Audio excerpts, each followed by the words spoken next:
Bismillah, Alhamdulillah, wassalatu wassalamu ala rasulillah, amma ba'd. Ini adalah materi lanjutan dari mind map usul fikih. Yang ke-14. Al-mufti wal mustafti. Mufti adalah al-mukhbiru an hukmin syar'i. Orang yang memberitahu hukum syariat. Dan disyaratkan bolehnya berfatwa, muftinya mengetahui hukum syariat secara yakin, secara pasti atau secara dhanni, persangkaan kuat. Kemudian mufti harus memahami pertanyaan. Dia harus tahu, paham, memiliki gambaran yang utuh terhadap sesuatu yang ditanyakan. Syarat bolehnya berfatwa juga, mufti dalam keadaan tidak sibuk pikirannya karena penyebab misalnya marah, atau karena lapar, atau karena sedih, atau karena menahan qada'ul hajah dan yang lainnya.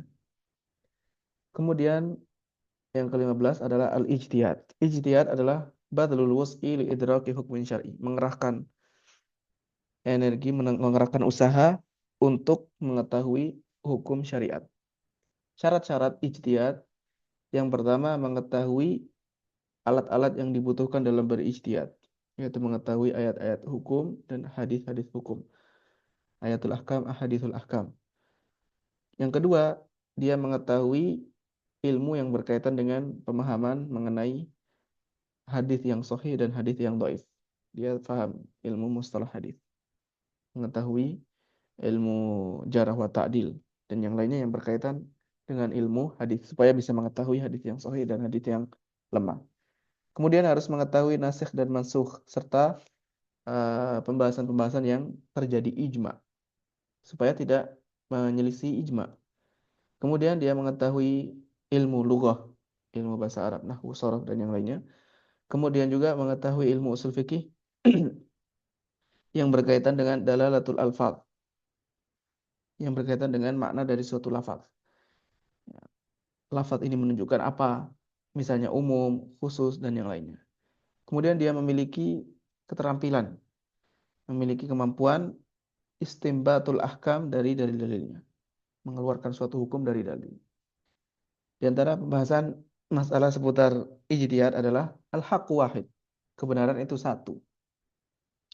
Dan tidak semua mujtahid itu musib, tidak semua mujtahid itu benar. Walaupun ijtihad itu ketika salah pun tetap mendapatkan pahala.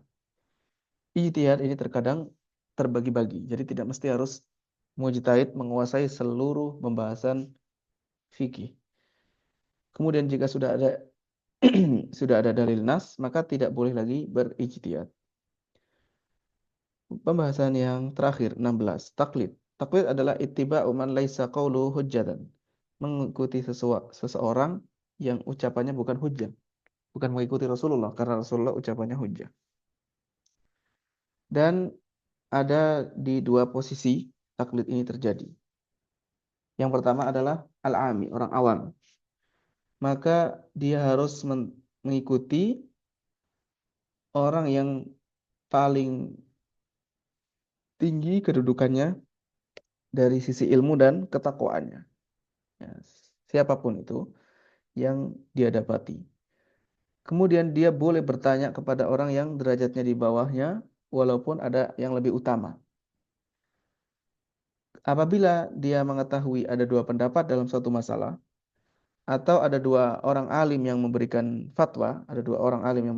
fatwa, maka wajib mengikuti yang paling terpercaya. Wajib taklid kepada yang terpercaya. Ini menurut pendapat yang lebih sahih di sini. Kalau menurut dia dalam pandangannya sama saja, ini dua pendapat sama-sama kuatnya, atau dua orang alim ini sama-sama alim, maka eh, boleh dia memilih salah satunya. Tapi kalau dia mengetahui yang salah satu dari pendapat tadi ada yang lebih unggul, maka harus dipilih yang lebih unggul tadi. Tapi kalau sama-sama, boleh memilih bebas. Dan orang yang muqallid ami, orang awam seperti ini, tidak harus bertanya dalilnya. Tidak ada keharusan untuk mencari tahu, bertanya dalil dari pendapat tersebut. Adapun taklid bagi mujtahid, Ini terjadi fi haditsatin taqtadi al-fawriyah, dalam suatu permasalahan, suatu peristiwa yang menuntut segera diketahui hukumnya. Sementara dia tidak mampu untuk meneliti masalah tersebut karena waktunya sempit dan tidak memungkinkan bagi dia untuk segera mencari tahu hukumnya. Maka boleh bagi dia untuk taklid. Begitu juga kalau dia tidak bisa mengetahui, sudah mengerahkan usaha tapi masih belum tahu, maka boleh taklid mengikuti mujtahid yang lain.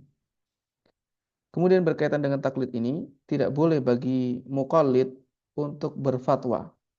Tidak boleh bagi orang yang awam atau mujtahid yang dalam kondisi sedang taklid, tidak boleh berfatwa, tidak boleh memberitahu hukum syariat kepada orang lain. Kecuali kalau ada kebutuhan, indal hajah. Dan tidak boleh taklid dalam masalah-masalah yang jelas atau masalah-masalah yang tidak ada penentangnya. Misalnya taklid dalam masalah keharamannya zina, dia tidak boleh hanya ikut-ikutan. Contohnya adalah haramnya perbuatan zina atau haramnya riba secara umum. Ini tidak boleh taklid. Wallahu a'lamu bissawab. Mudah-mudahan materi yang sudah dibahas ini memberikan manfaat, memberikan gambaran secara umum atau memberikan pemahaman mengenai apa saja yang dibahas dalam ilmu usul fikih atau sebagai bahan untuk murajaah bagi yang sudah pernah mempelajari ilmu usul fikih yang lebih tinggi. Wassallallahu wasallam ala nabiyyina Muhammad walhamdulillahi rabbil alamin.